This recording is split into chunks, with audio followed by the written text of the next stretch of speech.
अस्सलाम वालेकुम नाजरीन, आपण बघत आहोत आपलं अलसफा कोकणी न्यूज चॅनल. मी आहे आपलं होस्ट मुख्तार सुरवी.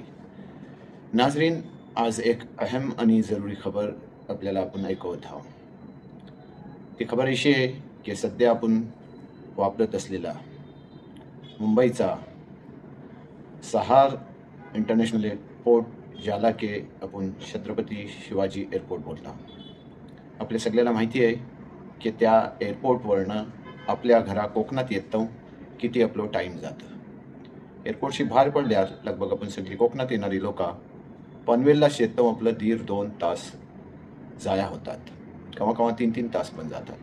पण आता ही सगळी तकलीफ दूर होणार आहे, कारण नवी मुंबईचा एअरपोर्ट मोप जल्दी सुरुवात होणार आहे. येत्या 5 ऑक्टोबर 2024ला आता एक ट्रायल बेसिसवर लँडिंग होणार आहे आणि त्याच्यानंतर मार्च 2025 खिनं ही आम जनतासाठी ही एअरपोर्ट चालू केला जाईल. आशा आहे की ठरलेल्या टायमात ही आपला एअरपोर्ट जल्दी चालू होईल आणि त्याची सगळी सोय सुविधा आपल्या राहणारा गल्फच्या सगळ्या आपल्या भावालाच मिळेल. सर्व आजच्यासाठी इतकंच. अल्लाह हाफिज.